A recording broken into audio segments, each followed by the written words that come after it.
Los eventos recreados en este programa están basados en hechos reales, reconstruidos en base a investigaciones y testimonios de testigos. Hay muchas clases de muertes. Muertes súbitas. Muertes violentas. Muertes imperceptibles. Muertes estúpidas. Pero, ¿cuánto tienen de accidentales? ¿Cómo llegó la víctima a estar en ese lugar en ese preciso momento? La decisión equivocada explora el sorprendente trasfondo de diferentes tragedias, insólitas historias reales que ponen en entredicho el supuesto manejo que tenemos de nuestro destino. ¿Cuál habrá sido esta vez la decisión equivocada?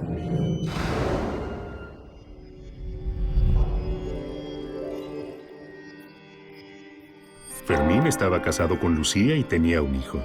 Gracias a contactos de su suegro, trabajaba como directivo en una de las empresas de servicios bancarios más grandes del mundo. Su función era hacer informes comparativos de las distintas centrales. Por ello, se la pasaba viajando por el mundo. Si bien se había criado en un barrio humilde y no había viajado en avión hasta los 38 años, en los últimos 4 años de su vida hacía un promedio de 40 viajes por año. Conocía cada pequeño truco del viajero y sabía cómo sacar ventaja de eso.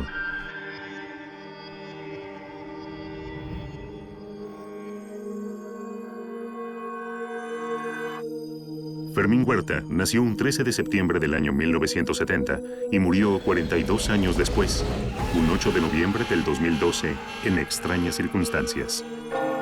Hoy veremos la recreación del último día de su vida. 4 expertos y un testigo nos ayudarán a profundizar cuánto de casual y de causal hubo en su trágico final. Esta es su historia.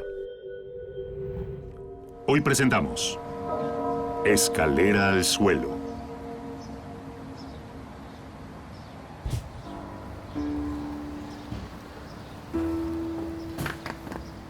Aquella noche, Fermín Huerta debía viajar a Buenos Aires en un vuelo que salía a las 23:45. Era un viaje de unas 9 horas de promedio. Estimó que como llegaba a Buenos Aires a la mañana siguiente y no iba a poder parar ni siquiera un minuto en el hotel, debía llegar bien descansado, por lo que decidió seguir de manera estricta una serie de tips que había inventado para afrontar viajes largos y estar siempre 10 puntos. Bien, campeón. Fermín sintió compasión por Lucía, su mujer, a la que apenas tenía tiempo de ver durante el desayuno 2 o 3 veces por semana. Pensó que él podía hacer sus viajes porque ella se hacía cargo de todo lo demás: el niño, la casa, sus padres, etc. Oh. Concluyó que Lucía era una santa y que él pronto la compensaría, ya que gracias a las miles de millas que tenía acumuladas, había canjeado pasajes ida y vuelta a Brasil. Como experto que era, Fermín viajaba con ropa holgada y unos zapatos de suela convexa especiales para viajeros que había conseguido en el aeropuerto de Estocolmo. Como esta vez su estadía iba a ser corta, llevaba por un lado una mochila y por el otro una valija pequeña, ambas pesadísimas, que podía subir con él a la cabina. Oiga. Permitían hasta 9 kilos, pero él sabía perfectamente que en esa línea aérea nunca lo controlaban. Pero usted me dijo que llegaba a tiempo. Sí, yo sé lo que es el tránsito de México, pero yo tengo que llegar al aeropuerto lo antes posible, estoy demorado ya. El taxi estaba atascado en un embotellamiento. Eso era un problema, porque el vuelo salía en menos de 1 hora. Encima estaba por empezar a llover, lo que haría el tránsito más pesado. Detengámonos un instante en la relación de Fermín con su familia. El tipo está en su casa 2 veces por semana como mucho. Y los días que está, su cabeza debe quedar de viaje. Imagino que esa mujer ya cuenta con un elenco de amantes para paliar el desamor y el abandono de su marido. Respecto al chico, la situación es más complicada. Lamentablemente, no es tan fácil suplantar a un padre como a un marido. Por fin. Ese iba a ser su 10º viaje a Buenos Aires en lo que iba del año. Eran viajes de 2 días como mucho. Nunca había podido conocer casi nada de la ciudad. Los quiero mucho. Iba del aeropuerto al banco, del banco al hotel y luego de vuelta al aeropuerto. Si bien Fermín afirmaba que le hubiera gustado conocer bien Buenos Aires o cualquier otra ciudad, aclaraba que él no adhería a los que sostenían que los aeropuertos eran lugares impersonales y todos iguales. Afirmaba que para él, Barajas era España, De Gaulle era Francia y Ezeiza, Argentina. ¿De qué se jacta este tipo? ¿De hacer cada 3 días pesadísimos viajes de 12 horas en avión? Creo que si dejara de viajar una semana se daría cuenta de que lo que él considera genial es en realidad una pesadilla. Allí uno encuentra hacinamiento, mala comida, olores, incomodidad, maltrato, régimen militar. Y todo esto agravado por haber pagado un pasaje carísimo. Fermín decía que mientras los demás mortales tenían que llegar 3 horas antes al mostrador y aguantarse unas colas enormes, él llegaba solo media hora antes del cierre del vuelo, ya que no despachaba nada y llegaba con el web check-in ya hecho desde su casa. La globalización, la revolución de las telecomunicaciones, el auge del capital financiero y transnacional, todos esos extraordinarios procesos de transformación de la experiencia humana se combinan en su versión más mediocre para que un tipo como Fermín Huerta se sienta importante viajando como ganado a diferentes capitales del mundo.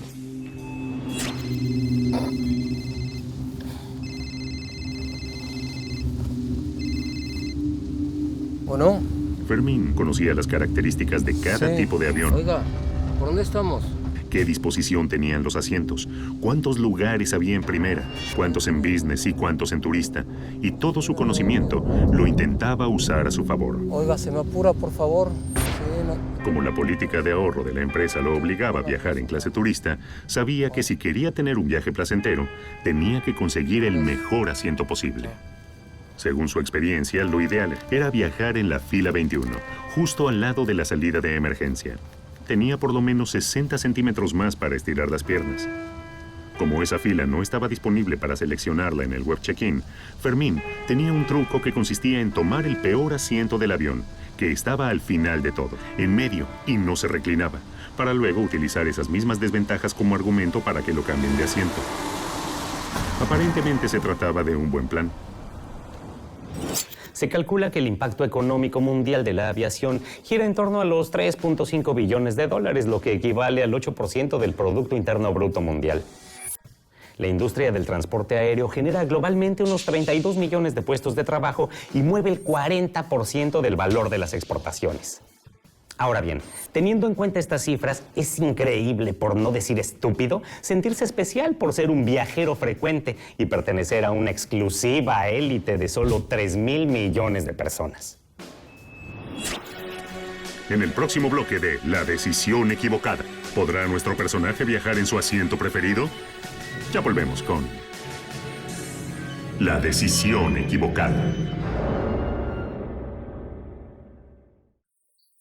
La Decisión Equivocada explora el sorprendente trasfondo de diferentes tragedias, insólitas historias reales que ponen en entredicho el supuesto manejo que tenemos de nuestro destino. Fermín Huerta, gerente de una entidad bancaria, tenía programado un vuelo a Buenos Aires por la noche. Experimentado viajero y conocedor de todos los secretos de ese mundo, organizó su ropa en una mochila y en una valija pequeña que podía subir a bordo para no despachar equipaje y ahorrarse colas y pérdidas de tiempo. Luego realizó su check-in por internet, reservando el peor asiento del avión, con el plan de cambiarlo por uno de los asientos de salida de emergencia que eran más confortables y no estaban disponibles antes del vuelo. Pero un retraso del taxi puso en riesgo sus planes. Por favor. Mire la hora que es, estamos llegando demasiado tarde. Buenas tardes, bienvenido. Fermín ingresó al avión desmoralizado porque sus planes no habían salido como los había planeado. Cuando llegó al mostrador de la aerolínea, el empleado le comunicó que se le había caído el sistema y que ya habían ocupado los asientos de las salidas de emergencia. Iba a tener que hacer la fila como todo el mundo.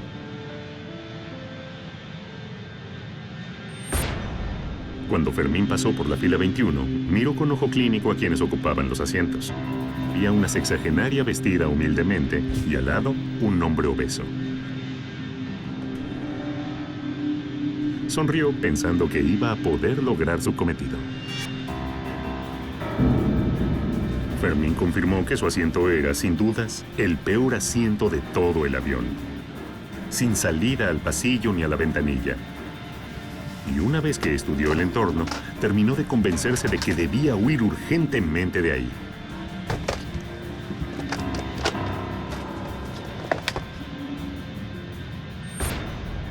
Fermín se puso a discutir con la azafata quejándose de que no había lugar para su equipaje y por las condiciones del viaje en general.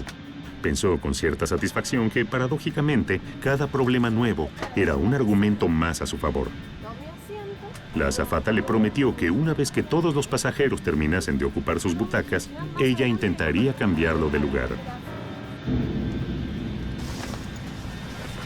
Fermín se desesperaba y encontraba nuevos problemas.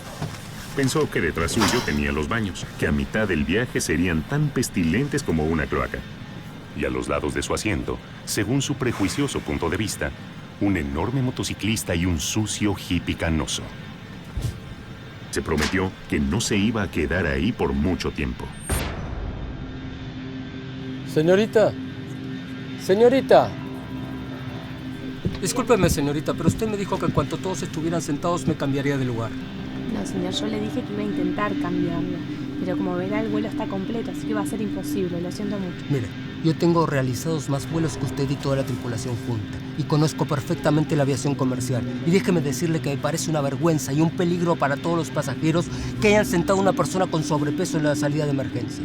¿Dónde se ha visto algo así? La azafata intentó rebatir los argumentos de Fermín, pero este estaba muy al tanto de los reglamentos de aeronavegación y de las normativas internacionales de seguridad, así que la mujer tuvo que darle la razón y no tuvo más remedio que remover al hombre obeso de la salida de emergencia y pasar a Fermín a ese codiciado asiento de la fila 21. Por un tema de seguridad vamos a tener que pasarlo a la 141, ¿puede ser? Bueno, le agradezco mucho.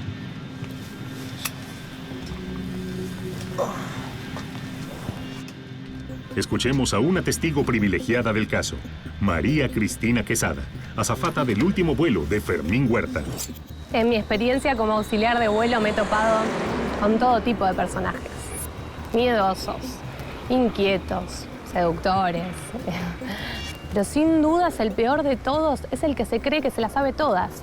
El que siente que está por encima de los demás. Ese es el verdadero insoportable. Él creía que porque había sacado un pasaje de avión debía ser tratado como un rey. Pero bueno, por supuesto yo debía seguir el protocolo. Fermín había logrado llegar a la fila que quería y estaba contento por eso. Pero al observar con mayor detenimiento a la señora que tenía a su lado, que por su aspecto seguramente estaba haciendo su primer viaje en avión, se propuso conseguir el asiento en el que estaba ubicada, porque daba a la ventanilla y era su preferido. Fermín pensó que ella evidentemente no sabía apreciar el lugar magnífico que le había tocado. Señores pasajeros, les anunciamos que el vuelo está a punto de despegar. Les recordamos poner sus asientos en posición vertical, cerrar las mesas rebatibles y abrocharse los cinturones de seguridad. Esto va así. Cuando una persona tiene problemas de identidad, es probable que intente superar ese vacío, buscando nuevos grupos de pertenencia. La necesidad de Fermín de sentirse parte de un inexistente club de viajeros experimentados responde en parte a esta lógica tristísima. En este hombre se mezclan el egoísmo, la discriminación, el individualismo, la misoginia, el complejo de inferioridad, el prejuicio generalizado, en fin. Rascamos un poquito y nos encontramos con una suerte de psicópata aventajero que debería ser tratado urgentemente.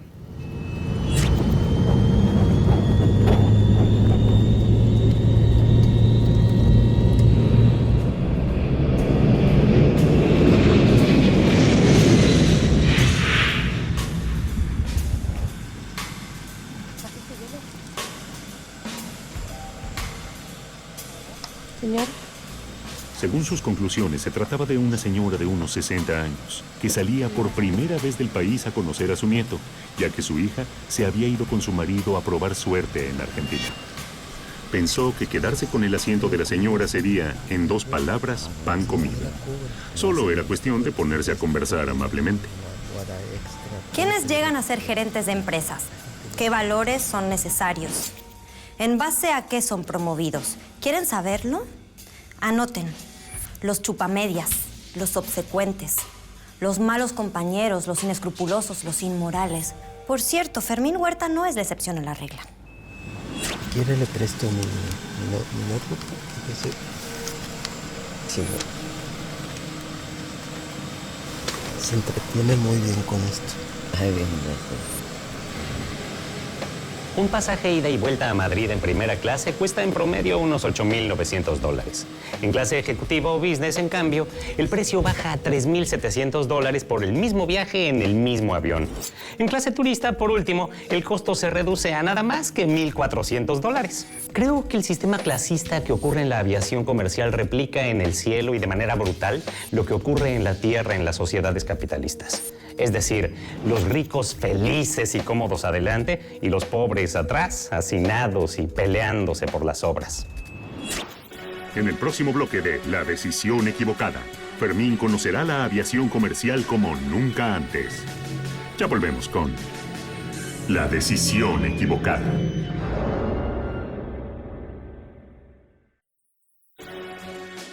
La Decisión Equivocada explora el sorprendente trasfondo de diferentes tragedias, insólitas historias reales que ponen en entredicho el supuesto manejo que tenemos de nuestro destino. Fermín Huerta, gerente de una empresa multinacional, viajaba con frecuencia a distintas ciudades del mundo.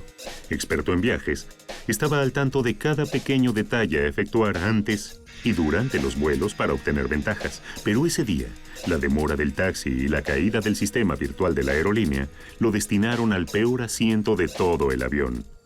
Les exijo que Se quejó por la presencia de un obeso en la puerta de emergencia y logró que lo cambiaran a ese lugar. Satisfecho y feliz, Fermín se relajó sintiéndose el rey del cielo.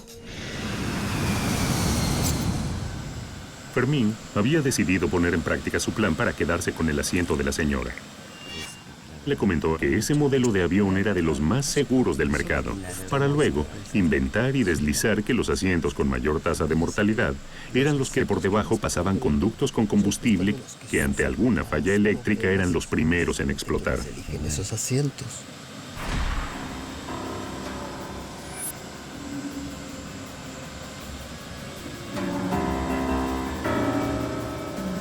No esté preocupada, no debía haber hablado de esto. La vieja picó el anzuelo. Si se queda más tranquila así, yo Sí, me haría un favor. no tengo ningún problema en cambiarle de lugar. Había logrado que fuera ella quien le pidiera por favor cambiar el asiento porque se había quedado inquieta con el comentario del conducto de combustible. Gracias, No, por favor. Acá estoy más tranquila. Orgulloso por haber conseguido todo lo que se había propuesto, Fermín se dispuso a disfrutar del mejor lugar de todo el avión. Se sentía un rey, y esa butaca era su trono. Este pobre hombre era víctima de varias fobias. En principio era un prietofóbico, es decir, quien tiene miedo a estar apretado. Y también era un mitrofóbico, quien tiene miedo a ser perjudicado. Esta gente se pasa la vida tratando de poner las cosas en su lugar, ventajeando a los demás para suplir su miedo atávico.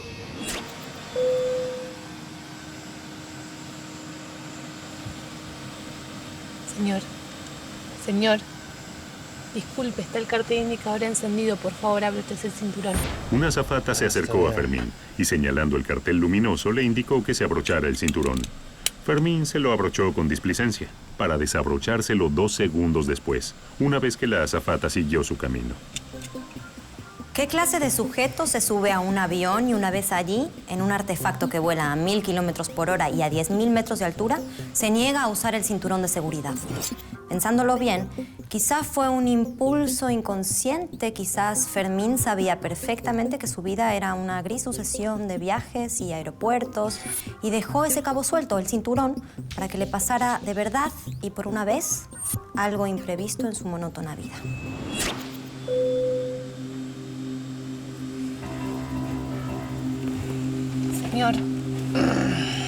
Señor, le ruego que se abroche el cinturón. Estamos en zona de turbulencia. Es la 6ª vez que se lo pido.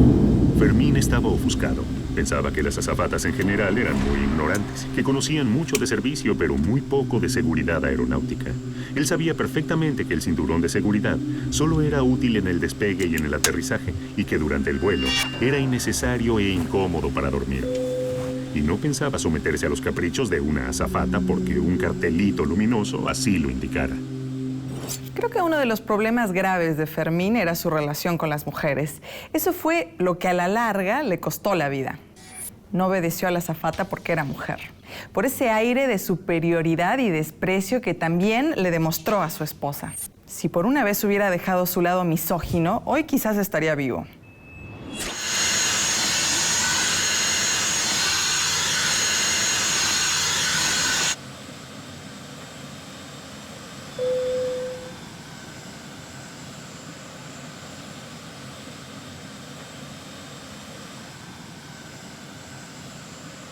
Lo que sucedió fue insólito. La presión de la cabina siempre es mayor que la presión atmosférica del exterior. Y como la puerta se abre hacia adentro, es imposible que se abra durante un vuelo. Pero en ese momento ocurrió un hecho extraordinario.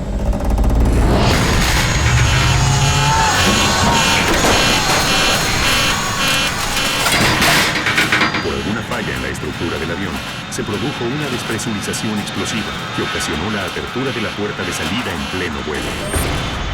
Mientras caía al vacío sin entender demasiado lo que sucedía, Fermín pudo disfrutar de una vista incomparable. La puerta se abrió y salió volando este pobre infeliz que era el único que no tenía puesto el cinturón. El capitán inmediatamente descendió en un aeropuerto cercano sin mayor inconveniente. Parece que fue una despresurización explosiva de la puerta que hizo que se abriera. Honestamente, supe desde un principio cuál era la estrategia de este pobre tipo. Entendí que todo lo que hacía y decía era porque se quería quedar con el mejor asiento del avión. Era un tipo desagradable, francamente. El 26 de enero de 1972, Vesna Bulovic, azafata, sobrevivió a una caída libre de 10.000 metros cuando iba a bordo del vuelo 367 de las aerolíneas JAT. Una explosión en el avión dio lugar a que este cayera sobre la entonces Checoslovaquia. La azafata sufrió rupturas en el cráneo y en las vértebras y estuvo en coma durante 27 días. Este es el récord de mayor caída libre a la que se haya sobrevivido. Fermín, en cambio, no pudo aspirar a ningún récord.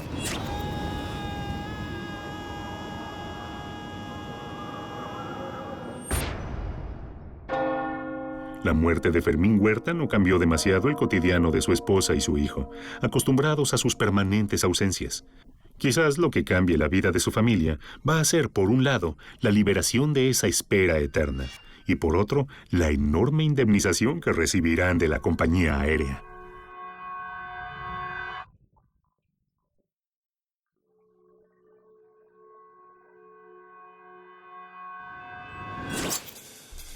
Cada decisión que tomamos, por mínima que sea, cambia nuestro destino para siempre y despliega un nuevo menú de decisiones a tomar.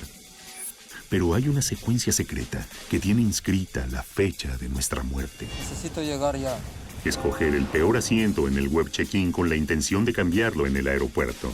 Me parece una vergüenza y un peligro para todos los pasajeros que hayan sentado a una persona con... Quejarse por la presencia de un hombre obeso en la salida de emergencia para conseguir su lugar.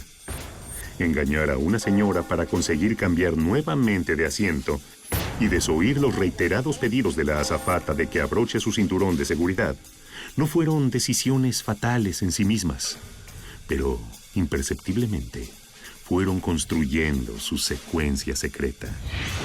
¿Y qué decir de los terceros involucrados, como Rubén Sosa, técnico de seguridad de la aerolínea, que como ese día había extraviado uno de sus lentes de contacto, no advirtió una falla en el chasis que ocasionó la despresurización explosiva de la cabina? Y no solo eso provocó la muerte trágica de nuestro personaje. También participaron de este desenlace otras decisiones muy anteriores al día de su muerte. Por ejemplo, el suegro de Fermín, el empresario Carlos Capdevila, es también responsable de alguna manera, ya que años atrás, viendo la ineptitud de su yerno y por amor a su hija Lucía, llamó a un poderoso viejo amigo y le consiguió un puesto directivo a Fermín en una empresa financiera, puesto que luego le costaría la vida. ¿Y por qué no pensar que dos hermanos estadounidenses de inicios del siglo XX, Orville y Wilbur Wright, son también responsables? Estos dos hombres, fabricantes de bicicletas, que una tarde de diciembre de 1917, a bordo del Flyer One en Kitty Hawk, Carolina del Norte, realizaron el primer vuelo a motor de la historia, dando pie a una industria aeronáutica que, muchos años después, se desarrollaría y multiplicaría en todo el mundo.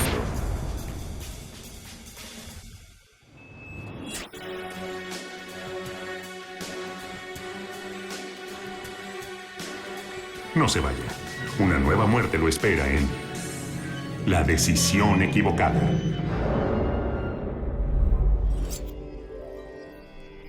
Arturo trabajaba como cuidador nocturno de un estacionamiento. Su padre había muerto cuando tenía 14 años y tuvo que dejar los estudios y salir a trabajar para ayudar a su madre. Pasó por múltiples trabajos temporales y finalmente consiguió un empleo fijo como sereno en un estacionamiento. Para él era el trabajo perfecto, ya que tenía una extraña obsesión y fanatismo por los automóviles.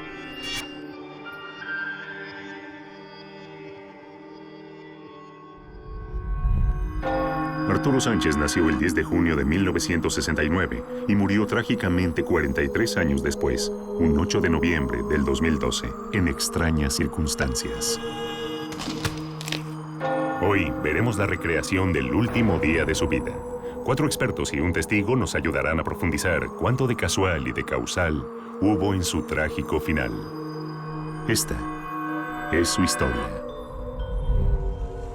Hoy presentamos El auto de mi vida.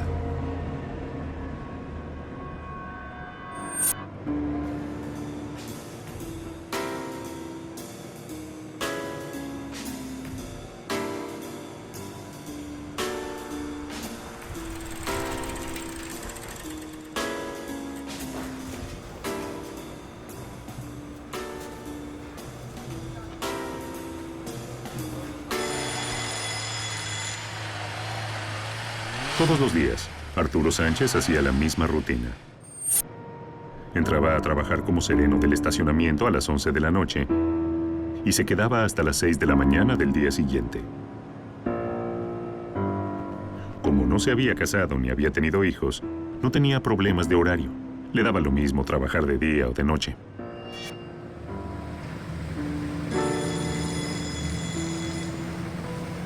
¿Qué tal? Chivas, Doc. ¿Qué? ¿Luego de la goliza de ayer sigue siendo chiva? ¿De qué?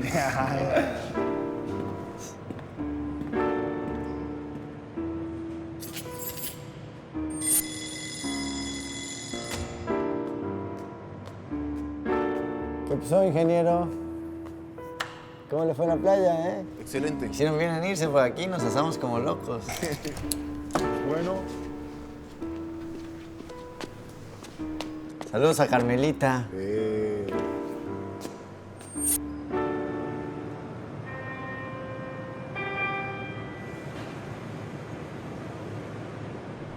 Después de las 2 de la madrugada, la actividad era prácticamente nula, ya que el estacionamiento estaba ubicado en una de las zonas residenciales más tranquilas y exclusivas de la ciudad.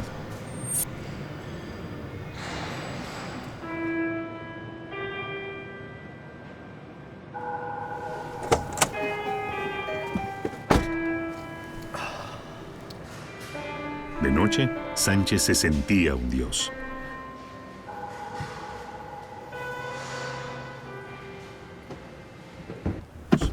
Decía que revisando los autos, no llegaba a conocer los secretos más íntimos de las personas. Sus familias, sus amantes, sus vacaciones, sus rutinas, los lugares donde compraban. Y para él era fascinante tener ese poder y ese conocimiento. Se sentía un privilegiado. En Sánchez se encarna la célebre dicotomía hegeliana entre el amo y el esclavo. Sánchez cumple a la perfección con esta idea. De día es gentil y amable con los clientes, un esclavo cómodo en su rol, y de noche en soledad sublima esta dependencia, actuando como una pequeña divinidad subterránea.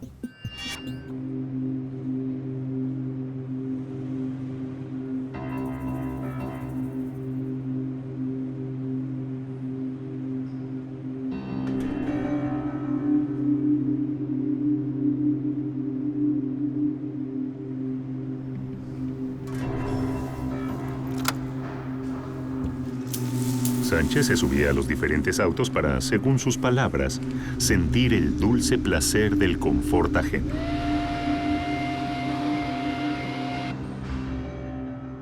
Una vez en ellos, activaba el equipo de música, el aire acondicionado, entre otras cosas. El sereno sostenía que la vida era injusta por definición, pero que aquel trabajo le daba la oportunidad de experimentar las posesiones de los otros como si fuera uno de ellos. De esa manera, y aunque sea por un rato, él se sentía dueño de cada uno de esos autos. A veces aprovechaba su breve situación de poder para llevar a cabo pequeñas maldades, como cambiar cosas de lugar o borrar la memoria de las estaciones de radio. Consideraba que su accionar era justo y equilibraba un poco las cosas, ya que de día él era el esclavo de todos ellos, pero de noche se transformaba en el amo. Y tenía libertad para hacer lo que quisiera.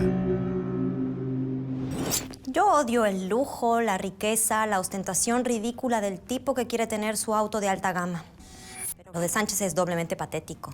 No solo aspira de manera banal a tener ese tipo de autos, sino que por una total incapacidad para comprarlo, usa el de terceros.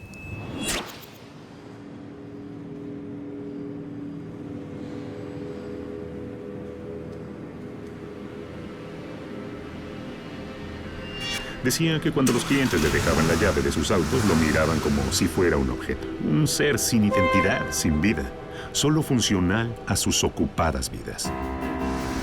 Así que cada noche Sánchez tomaba alguno de los autos y daba vueltas en el estacionamiento.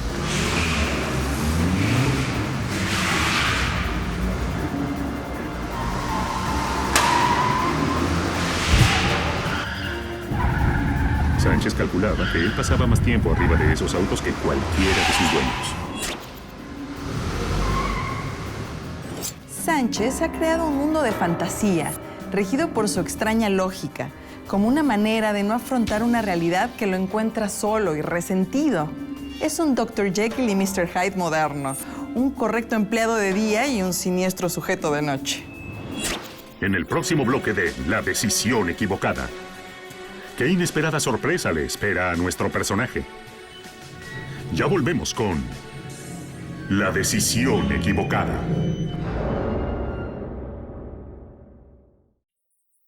La Decisión Equivocada explora el sorprendente trasfondo de diferentes tragedias, insólitas historias reales que ponen en entredicho el supuesto manejo que tenemos de nuestro destino.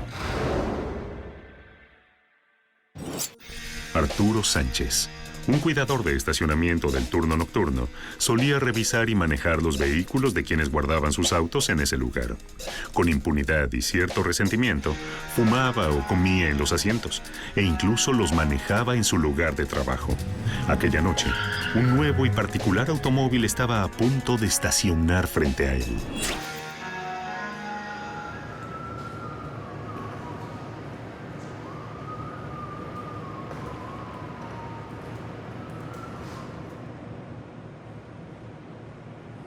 De pronto, Sánchez vio llegar un automóvil. Se le quedó mirando en forma particular porque se trataba de un auto muy especial para él. Era el automóvil que a él le hubiera gustado tener si tuviera cómo pagarlo. No era un auto nuevo ni extraordinario. ¿Qué hubo, chiqui? Pero solo los entendidos sabían que ese modelo era especial. Nave nueva, ¿eh? Antonio, cuídame el carro. Mañana salgo para la playa.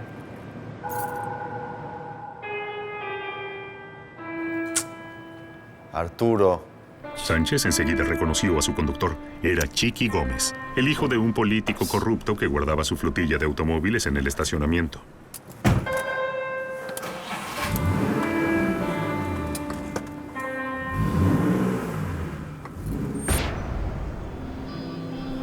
Sánchez miraba el auto con sumo interés. Siempre había soñado con tener uno como ese. Estaba seguro de que ese idiota de Chiqui no tenía idea del valor que tenía. Según Sánchez, un inútil que nunca había trabajado en su vida y que vivía de fiesta a costa de los negocios sucios de su padre. Antonio estaba ansioso por subirse y arrancarlo, pero sabía, por experiencia, que había que esperar unos minutos. Podía suceder que alguno de sus clientes se olvidara algo en el auto y volviera al estacionamiento. Detecto un tipo de fetichismo en el amor de Arturo por los autos. Su descripción del deportivo de Chiqui podría ser también la descripción de una mujer. Creo que su soledad y su aislamiento han provocado en ese hombre una distorsión del goce que lo lleva a excitarse manejando un automóvil que ni siquiera es suyo.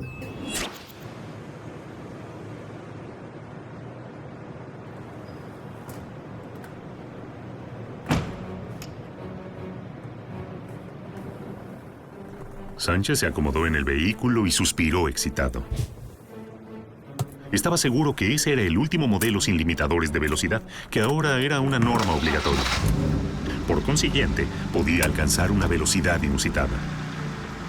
Obviamente, Sánchez estaba en contra de ese tipo de dispositivos.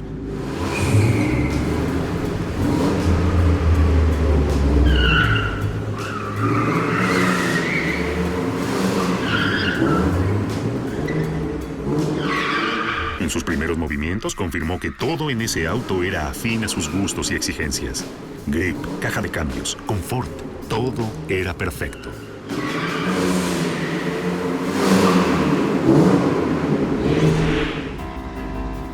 Sánchez pensó que una cosa era usar los autos dentro del estacionamiento, pero otra muy distinta era sentir la velocidad, el sonido del motor en acción al aire libre. En dos palabras, probarlo de verdad. Se acordó que Chiqui le había dicho que al día siguiente se llevaría el auto a la playa. Así que si quería experimentar ese sueño, tendría que hacerlo esa misma noche. Nunca había hecho algo así. Sabía que era muy arriesgado. Si lo llegaban a descubrir, perdería el trabajo. Pero pensó que no podía privarse de esa sensación. Él lo merecía más que nadie por su conocimiento y su amor a ese auto en particular. Sabía que estaba haciendo una locura, pero se sentía guiado por una fuerza superior. En el país mueren 7.485 personas por año en accidentes de tránsito. Esto da una cifra extraordinaria de 624 muertos por mes y 21 muertos por día. Los nuevos vehículos deportivos como el que se robó Arturo son potenciales armas mortales que deberían venderse exclusivamente bajo licencias especiales. No cualquiera debería poder andar en un vehículo que supera los 250 kilómetros por hora. A los pocos metros sintió que la gente lo miraba. Giraban la cabeza para ver quién iba en ese auto. Sánchez confirmó que eran el uno para el otro. Hay un mito circulando entre los hombres que supone que tener auto produce más éxito con las mujeres. Esa fantasía machista cuenta con la patética adhesión de Arturo, claro. No entiendo cómo una necesidad básica del hombre como transportarse puede haberse llevado a la lógica del consumismo capitalista o al terreno de la sexualidad. La distancia entre el cuerpo y la máquina se ha estrechado considerablemente. Sánchez decidió evitar el centro de la ciudad. Consideró que podía ser peligroso porque su intención era ponerlo a máxima velocidad. Así que se dirigió hacia la colonia en la que había nacido, una zona de casas bajas y humildes.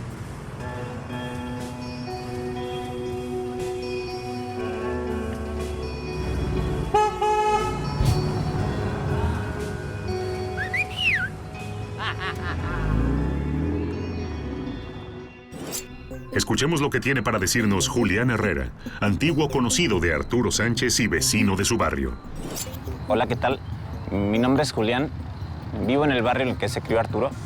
De pequeño éramos muy amigos, pero luego él se fue y no supe más nada de él. Salvo lo que me contaba su madre. Mi hijo es un vago, mi hijo es un pendejo y cosas de esas. Recuerdo que esa noche yo estaba trabajando, estaba juntando las mesas, cuando escucho el rugir de un motor. Levanto la mirada y veo tremendo fierro, güey. ¿Y quién estaba manejando? Arturo Sánchez. La neta es que para mí, el tipo es narco. Es la única posibilidad de ver a un tipo así arriba de semejante carro.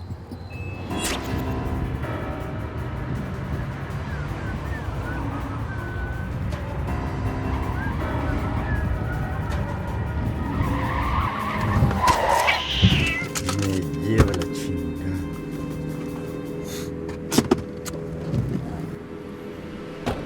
No podía creer su mala suerte, atropellar un gato a las 2 de la mañana. Pensó que era importante limpiar esa asquerosidad cuanto antes, mientras estuviera fresca, ya que si se secaba, podía dejar aureolas y marcas en el chasis para siempre. No le pareció prudente ponerse a limpiar ahí mismo, en plena calle. Pensó que ese aún era un barrio oscuro y peligroso, sobre todo si uno andaba en un auto como ese. Este tipo es un cara dura. Se preocupa por la inseguridad cuando es él quien está manejando un auto robado. Yo no sé qué pensar de Sánchez. Aún no descifro si es un caso para la justicia, para el manicomio o para el jardín de infantes. En el próximo bloque de La decisión equivocada, parece que Arturo finalmente experimentará la fuerza de la aceleración. Ya volvemos con La decisión equivocada. La decisión equivocada explora el sorprendente trasfondo de diferentes tragedias, insólitas historias reales que ponen en entredicho el supuesto manejo que tenemos de nuestro destino.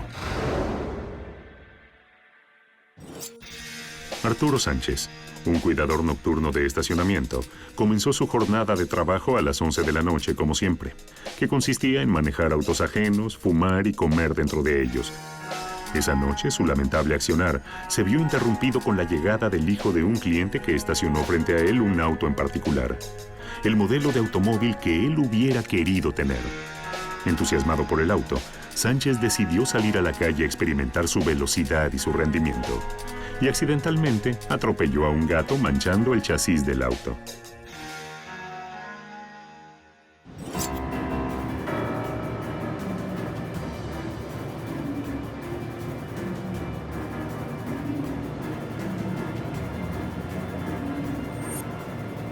Sánchez llegó hasta el baldío y estacionó. Estaba nervioso porque advirtió que hacía más de media hora que había sacado el auto del estacionamiento, así que sin más dilaciones, puso manos a la obra.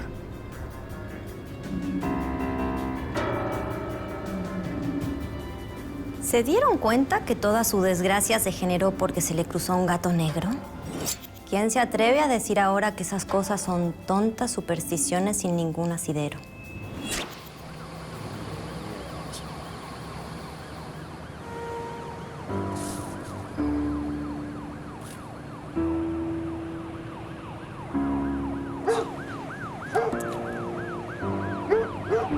Como no tenía tiempo que perder y no contaba con ningún elemento de limpieza, decidió sacrificar su propia camisa y ponerse a limpiar con ella los restos del animal. Lo que sucedió habla de un círculo completo, de la imposibilidad humana de evadir la realidad que tarde o temprano nos viene a buscar. Arturo se creyó Dios y Dios le respondió con su habitual ironía trágica.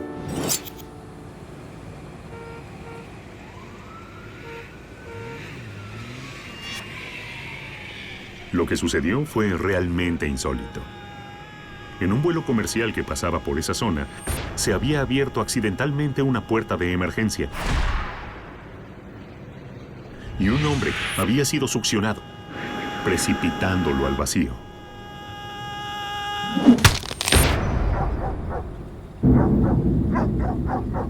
Sánchez no tuvo tiempo ni de entender lo que le había pasado. Hay dos formas de entender la existencia humana.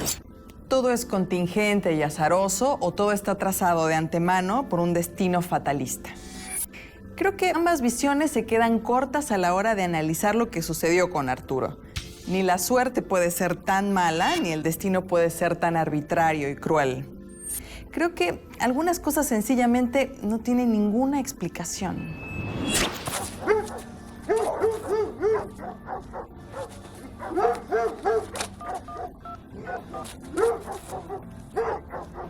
Resulta que me había quedado sin cigarros, voy a la gasolinera y de repente escucho un estruendo. Entré a correr y lo veo al pelado muerto. Y arriba de él, otro tipo y mucha sangre. La neta es que yo no me puse mal. Los narcos así terminan, güey.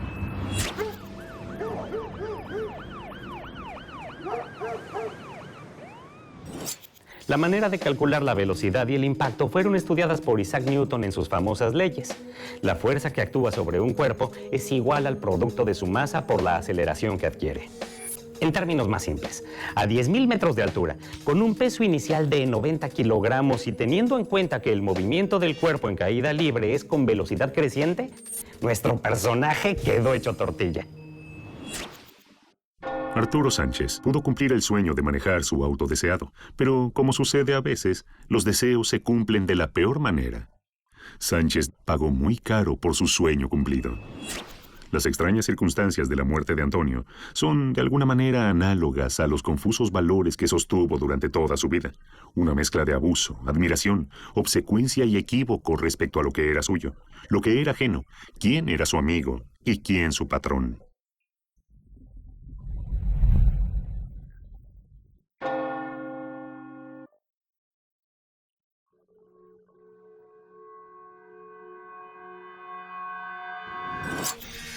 Una tragedia con ribetes insólitos. 2 hombres mueren tras una serie de desafortunadas casualidades. Cada decisión que tomamos, por mínima que sea, cambia nuestro destino para siempre y despliega un nuevo menú de decisiones a tomar.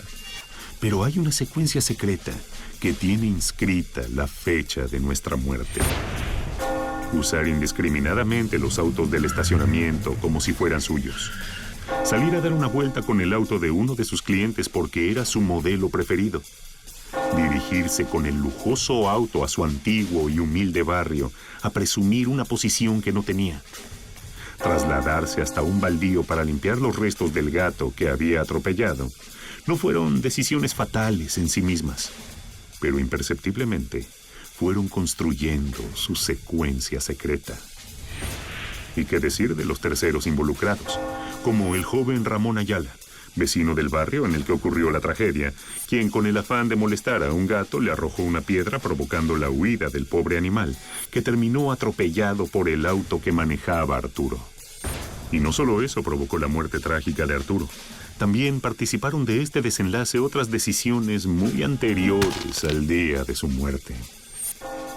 Podríamos suponer que el padre de Arturo, Manuel Sánchez, es también responsable. Una madrugada lejana, el padre de Sánchez dejó pasar el tren de las 6:10 por estar atestado de gente y tomó el de las 6:15. El tren descarriló algunos kilómetros después, provocando su muerte. A raíz de ello, Arturo tuvo que dejar la escuela y salir a trabajar a temprana edad, hecho que le dio un giro definitivo a su destino.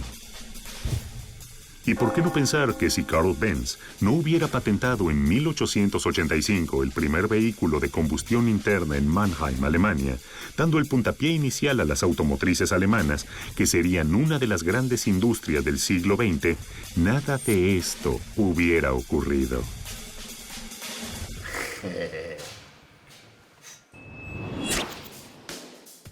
Queridos televidentes, nunca los accidentes son provocados por un error. De hecho, hasta sería un error llamarlos accidentes.